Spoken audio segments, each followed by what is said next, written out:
Shalom jemaat Tuhan yang ada di rumah, yang saat ini sedang menonton live streaming ibadah kita pada pagi hari ini. Saya percaya saudara semua di rumah sehat selalu, amin. Saudara selalu diberikan kesehatan sama Tuhan Yesus. Kita akan mulai ibadah kita. Sebelum mari kita satu dalam doa. Bapa, kami bersyukur Tuhan, terima kasih untuk kasih setiamu, untuk anugerahmu pada pagi hari ini Tuhan. Kami datang ke hadapan-Mu Tuhan. Kami mau memuji dan menyembah-Mu Raja di atas segala raja. Kami percaya Tuhan hadirat-Mu hadir di tempat ini Tuhan, juga dimanapun berada Tuhan, jemaat-jemaat-Mu berada. Kami percaya hadirat-Mu nyata Tuhan dalam ibadah kami pada pagi hari ini. Terima kasih Bapa, kami siap untuk memuji-Mu Raja di atas segala raja. Hanya dalam nama Tuhan Yesus. Haleluya. Amin.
Mari kita siapkan hati kita untuk masuk firman Tuhan.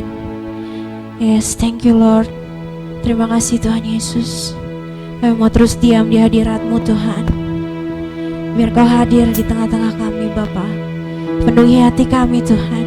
Kami mau lebih dalam lagi menyembah-Mu Bapa.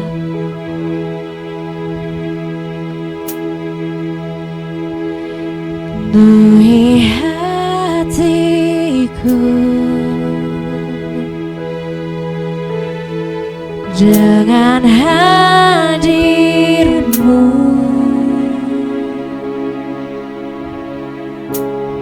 ku rindu memandang wajah-Mu oh Tuhan, di dalam kekudusan-Mu.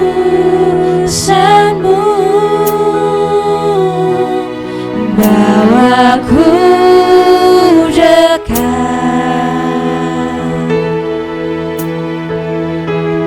dalam hadir-Mu,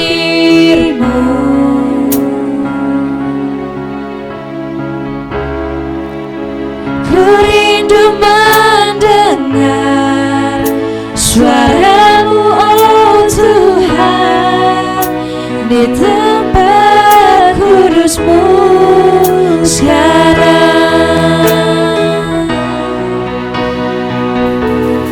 Ku rasakan kasih-Mu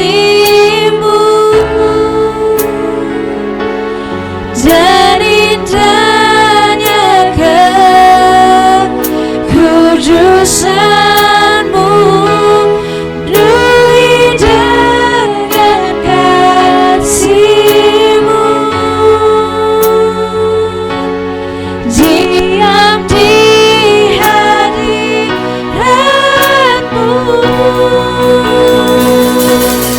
Ku mengangkat tanganku dan ku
untuk mendengarkan firman-Mu, Raja di atas segala raja.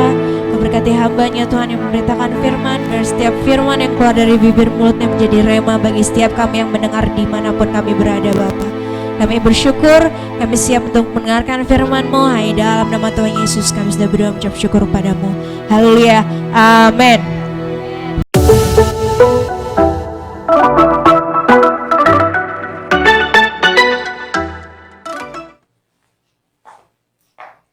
Shalom saudara, apa kabar? Pastinya luar biasa semua ya. Saya percaya kita semua dalam keadaan sehat, kuat, dan terlebih dalam keberkatan Tuhan. Amin. Bapak Ibu Saudara yang saya kasihi dalam Tuhan, Bapak Ibu Saudara yang berada di rumah, dimanapun berada, baiklah kita sama-sama akan merenungkan firman Tuhan yang saya ambil dari kitab 1 Petrus pasal 4. Kita baca dari ayat yang ke-7 sampai ayat yang ke-11. Sekali lagi 1 Petrus pasal 4 ayat yang ke-7 sampai ayatnya yang ke-11. Saya akan bacakan demikian firman Tuhan. Hidup orang Kristen. Kesudahan segala sesuatu sudah dekat. Karena itu, kuasailah dirimu dan jadilah tenang, supaya kamu dapat berdoa. Tetapi yang terutama, kasihilah sungguh-sungguh seorang akan yang lain, sebab kasih menutupi banyak sekali dosa. Berilah tumpangan seorang akan yang lain dengan tidak bersungut-sungut. Layanilah seorang akan yang lain sesuai dengan karunia yang telah diperoleh tiap-tiap orang sebagai pengurus yang baik dari kasih karunia Allah. Jika ada orang yang berbicara, baiklah ia berbicara sebagai orang yang menyampaikan firman Allah. Jika ada orang yang melayani, baiklah ia melakukannya dengan kekuatan yang dianugerahkan Allah, supaya Allah dimuliakan dalam segala sesuatu karena Yesus Kristus. Ialah yang mempunyai kemuliaan dan kuasa sampai selama-lamanya. Amin. Bapak Ibu Saudara, kita sama-sama belajar dari kebenaran ini, di mana Rasul Petrus menuliskan suratnya ini dengan tujuan untuk menguatkan iman orang-orang percaya yang sedang mengalami tekanan, yang sedang dalam penganiayaan karena nama Kristus. Makanya Petrus mengingatkan bagi setiap kita yang percaya pada Kristus bahwa hanya Yesus Kristus yang menjadi jaminan dan pengharapan bagi mereka. Saudara, dalam ayat ini Petrus mengajak kita sebagai orang percaya bagaimana kita hidup sesungguhnya menghargai kematian Kristus, yaitu kita hidup sebagai orang-orang yang ditebus. Mari kita perhatikan satu persatu dalam ayat yang sudah kita baca. Firman Tuhan dalam ayat yang ke-7a mengatakan, kesudahan segala sesuatu sudah dekat. Bapak Ibu Saudara, berbicara kesudahan segala sesuatu yang sudah dekat, ini menunjuk kepada akhir zaman, kepada hari Tuhan. Yang jelas kita tidak tahu kapan hari Tuhan itu akan datang. Dalam 1 Tesalonika 5 ayat 2 dikatakan bahwa karena itu kamu tidak akan mengetahui kapan Tuhan akan datang. Bahwa Tuhan akan datang seperti pencuri pada malam hari. Dalam Matius dikatakan pasal 24, karena itu berjaga-jagalah. Bapak Ibu Saudara, kalau kita melihat ada banyak tanda-tanda yang sudah terjadi di akhir zaman ini. Ada gempa bumi, tanah longsor, angin badai atau angin topan, penyakit di mana-mana, kelaparan dan lain sebagainya. Itu ditulis dalam Lukas 21 ayat 11. Dan kalau kita perhatikan lagi keadaan manusia di akhir zaman, dalam 2 Timotius 3 ayat 1-9 di situ dituliskan bahwa keadaan manusia pada akhir zaman, mereka mencintai dirinya sendiri. Mereka menjadi hamba uang. Mereka menjadi pembual, menyombongkan diri. Mereka menjadi pemfitnah, tidak mengasihi, bahkan suka menjelekkan orang, tidak dapat menegang diri, tidak suka dengan sesuatu yang baik. Nah, Bapak Ibu Saudara, mereka juga tidak berpikir panjang. Bahkan mereka lebih menuruti hawa nafsu mereka daripada Allah. Itulah keadaan manusia akhir zaman ini. Nah, Bapak Ibu Saudaraku yang kekasih dalam Tuhan, pada kesempatan ini kita sama-sama belajar bagaimana kita menghadapi kesudahan segala sesuatu yang sudah dekat ini. Atau bagaimana kita mempersiapkan diri kita di dalam menyambut hari Tuhan yang tidak kita ketahui kapan waktunya. 1 Petrus pasal yang keempat dalam ayat yang ke-7 sampai ayat yang ke-11 ada 2 hal yang kita pelajari. Yang pertama adalah kuasailah dirimu dan menjadi tenang. Dalam ayat yang ke-7 firman Tuhan katakan, kuasailah dirimu dan menjadi tenang.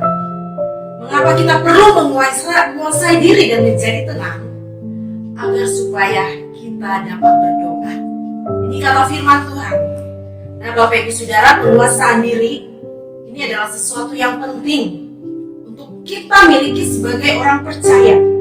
Dan kita tahu penguasaan diri itu adalah salah satu buah roh dan harus ada dalam kehidupan orang yang sudah dipenuhi oleh Roh Kudus.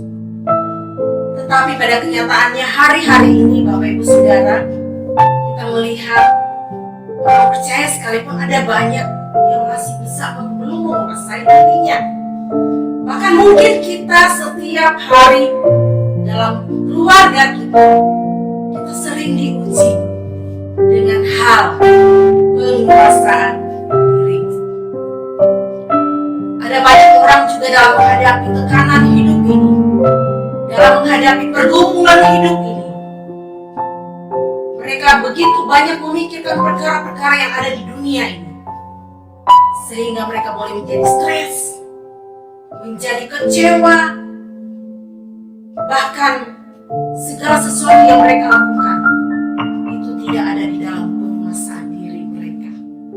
Nah, Bapak Ibu Saudara, kita tahu bahwa ketika seseorang tidak bisa menguasai dirinya, itu akan membuat mereka salah di dalam bertindak. Ketika seseorang tidak bisa menguasai dirinya, dia akan salah di dalam memutuskan segala sesuatu. Kita lihat contoh ya Bapak Ibu, secara nyata maupun dalam acara dalam televisi kita mendengar berita ada banyak pembunuhan terjadi, pencurian, tindakan kejahatan yang terjadi. Itu karena apa? Karena mereka tidak bisa menguasai diri mereka. Nah, Bapak Ibu Saudara, kata menguasai diri, kalau kita pelajari dalam bahasa asli, ini mengandung arti bahwa melatihnya. Nah, Bapak Ibu Saudaraku yang dikasihi Tuhan, apa yang harus kita latih? Kita melatih untuk hidup kita terus tunduk kepada Allah. Kita melatih hidup kita untuk hidup di dalam Tuhan atau berada di dalam firman Tuhan. Dan kita melatih hidup kita untuk terus sesuai dengan kehendak Allah. Nah, Bapak Ibu Saudara, ada satu contoh dan teladan yang Tuhan berikan bagi kita di dalam firman Tuhan, di mana Yesus berdoa di Taman Getsemani. Dia tahu bahwa dia akan dianiaya. Yesus tahu bahwa dia akan menderita, bahkan dia akan mati di kayu salib. Satu hal yang Yesus lakukan, ia berdoa bahkan sampai berpeluh darah. Artinya dia berdoa semakin bersungguh-sungguh kepada Tuhan, kepada Bapanya, dan ia menyerahkan kepada Bapanya. Kita lihat Tuhan Yesus menguasai diri dan tidak jatuh di dalam pencobaan. Nah saudaraku, mengapa kita melatih agar hidup kita terus ada di dalam Tuhan, agar kita menjadi tenang dan kita bisa berkomunikasi dengan Allah, sehingga kita tidak salah bertindak di dalam segala sesuatu. Dalam menghadapi apapun, orang yang menguasai diri, saya katakan, dia akan menjadi tenang. Ketenangan yang diperoleh dalam oleh seseorang bukan karena situasi itu berjalan baik, tidak ada masalah, semuanya mulus. Tidak, saudara. Tetapi ketenangan yang sejati yang dimiliki oleh seseorang, bahwa ketika dia mampu mengelola segala persoalannya dengan baik, yaitu dengan menguasai setiap waktu. Sebaliknya, saudara, orang yang tidak menguasai dirinya, dia akan hidup dalam kegelisahan. Dia akan mengalami kekhawatiran, dia akan mengalami ketakutan yang bertubi-tubi. Karena dia tidak bisa menguasai diri, bahkan dia mengalami emosi yang berlebihan, sampai marah yang berlebihan, sehingga mengakibatkan tindakan yang fatal. Nah, saudara, itu sebabnya kita perlu menguasai diri dalam hidup kita. Menguasai diri dan menjadi tenang, itu adalah sebuah keputusan. Jadi menguasai diri, menjadi tenang, sekali lagi saya katakan, itu adalah keputusan kita. Meski di tengah situasi yang menakutkan, meski di tengah situasi yang tidak mungkin untuk kita lalui, kita bisa buat keputusan untuk tenang. Karena apa? Karena kita percaya bahwa kita punya Tuhan Yesus yang dahsyat, Yesus yang selalu siap menolong kita tepat pada waktunya. Bagaimana kita bisa menguasai diri? Yang pertama, bahwa kita percaya bahwa Tuhan yang telah memberi kuasa kepada kita. Dalam Lukas pasal yang ke-10 ayat 19 dikatakan bahwa Tuhan memberi kuasa bagi kita untuk menginjak ular dan kalajengking dan menghancurkan musuh, sehingga kita terhindar dari mara bahaya. Jadi kita punya kuasa yang memampukan kita untuk menguasai diri dalam segala hal. Kemudian Tuhan juga mengajarkan kita bagaimana kita untuk berpikir. Dalam Roma 12 ayat yang ketiga dikatakan, hendaklah kamu berpikir begitu rupa supaya dapat menguasai diri, katakan firman Tuhan, menurut iman yang dikaruniakan Allah kepadamu. Jadi jangan kita berpikir hal-hal yang tinggi, kata firman Tuhan.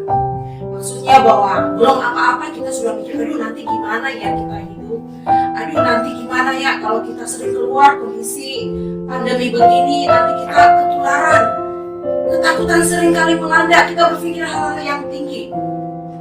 Nah saudara, Tuhan selalu memberi hikmat bagi kita bagaimana supaya kita berpikir.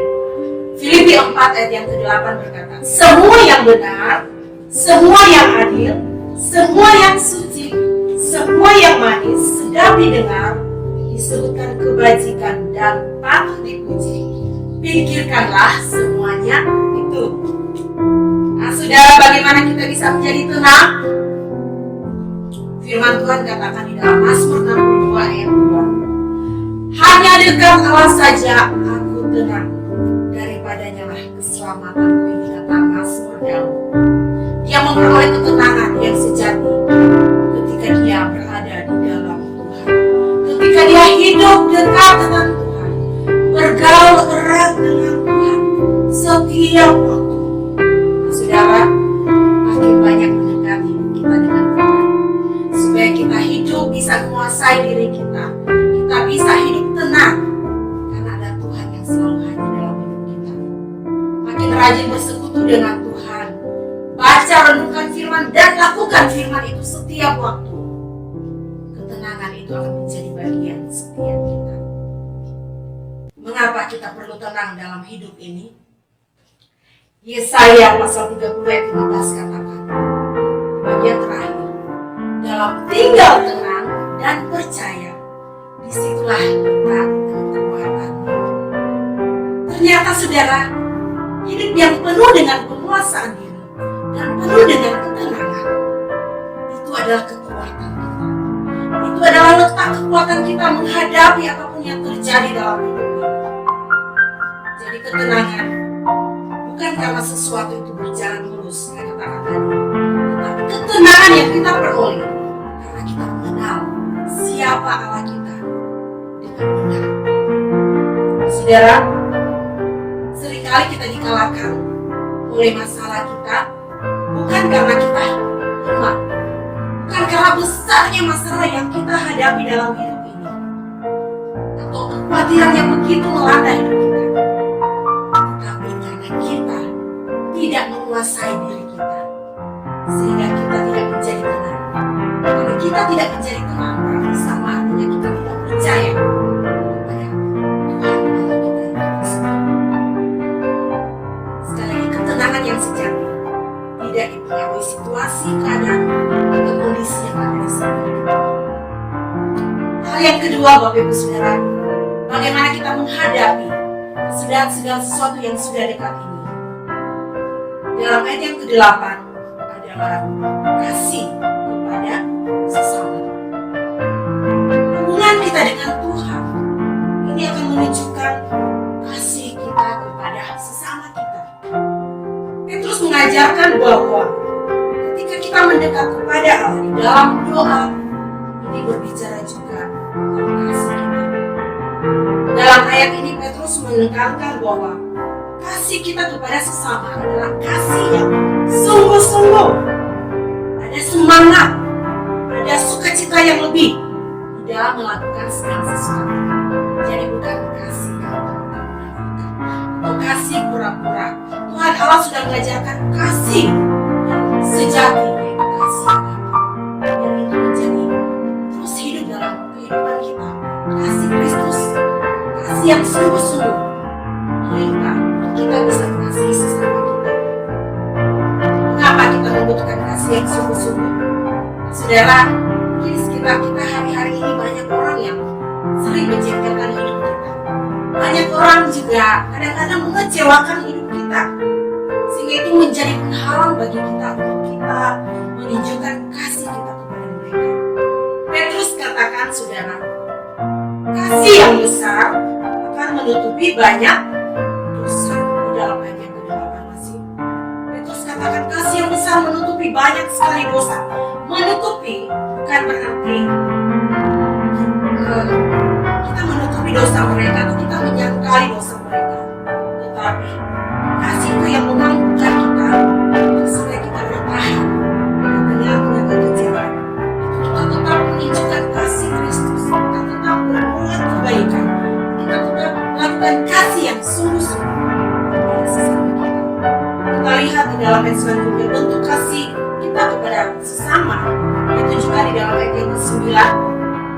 Berilah tumpangan seorang akan yang lain. Dalam hal memberi tumpangan, kita pun diajarkan dengan sungguh-sungguh, tidak bersungut-sungut. Dalam ayat yang ke-10, menggunakan karunia rohani yang dianugerahkan Allah bagi kita untuk mengasihi sesama, yaitu untuk melengkapi, membangun, mendukung sesama kita agar kita bisa saling melayani satu sama lain. Kemudian hal yang terakhir dalam ayat yang ke-9, bagian yang terakhir ayat yang ke-11 dikatakan di dalam menggunakan karunia itu Tuhan memberikan kita bermacam-macam karunia untuk melayani, tetapi semua kita pusatkan kepada Allah. Yaitu dikatakan bahwa biar kita melakukannya dengan kekuatan yang dianugerahkan Allah, dan semuanya itu dengan satu tujuan, fokus kepada Kristus, yaitu nama Tuhan yang dimuliakan. Amin. Firman Tuhan, Bapak Ibu Saudara, ada dua hal dalam menghadapi akhir zaman, dalam menghadapi kesulitan segala sesuatu. Kita diajarkan untuk menguasai diri dan menjadi tenang. Kemudian kita terus mengasihi dengan sungguh-sungguh kepada sesama kita. Tuhan Yesus memberkati kita semua.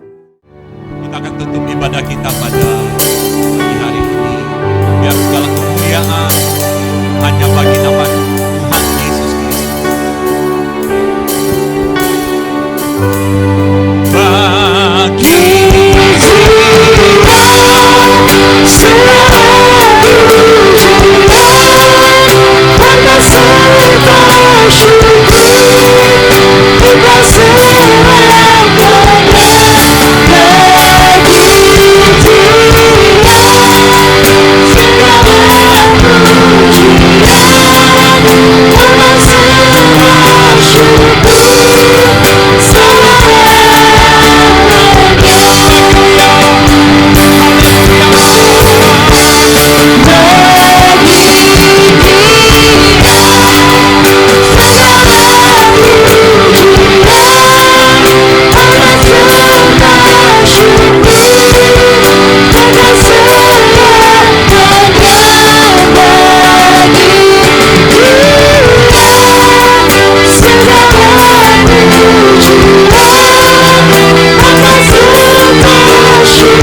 Kami percaya Tuhan, Engkau yang memberi hikmat para ahli untuk Tuhan membuat vaksin. Dan kami percaya tangan Tuhan memberkati vaksin ini Bapa, di dalam nama Tuhan Yesus. Sehingga vaksin ini berhasil dan diberi hikmat bagi pemerintah. Setiap orang berniat jahat coba mengganggu pemerintah yang ada, kami batalkan dalam nama Tuhan Yesus. Terima kasih, kami percaya seluruh jemaat dalam keadaan sehat kuat karena anugerah Tuhan. Dan kami mau terima berkat yang daripada Tuhan. Mari angkat tanganmu dan terima berkat daripada Allah Bapa. Damai sejahtera daripada Allah Bapa. Kasih sayang daripada Tuhan Yesus Kristus. Persekutuan di dalam kuasa Roh Kudus menyertai kita pada hari ini sampai Yesus datang menjemput kita. Kita didapati setia dalam nama Tuhan Yesus Kristus. Haleluya. Amin. Amin. Selamat hari Minggu, Tuhan memberkati kita semua.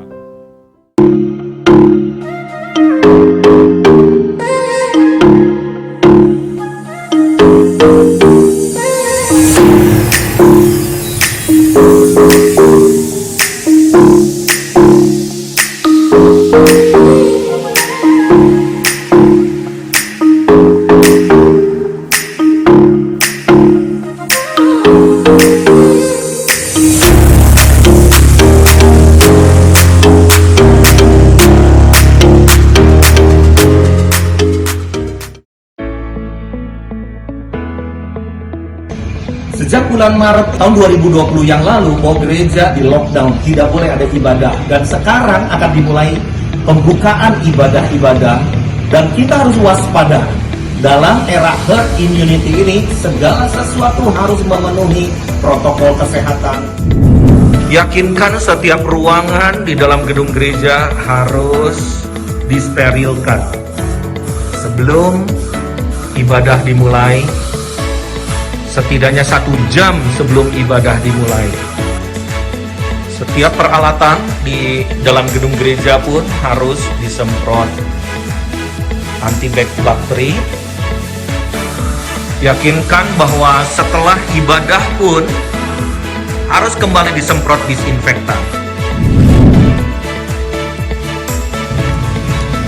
Jemaat harus mengantri dengan social distancing ketika memasuki gedung gereja.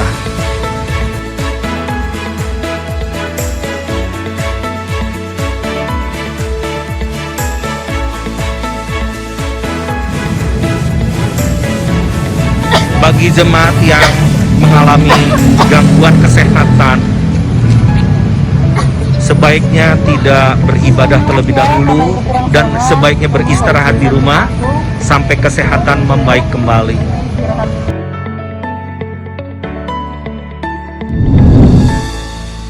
Jarak untuk tempat duduk jemaat harus diatur sedemikian rupa dan memiliki jarak sekitar 1,5 meter satu dan yang lain.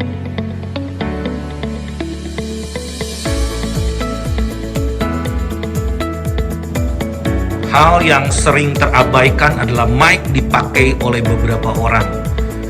Jadi yakinkan bahwa setiap pergantian penggunaan mic ini harus disemprot ulang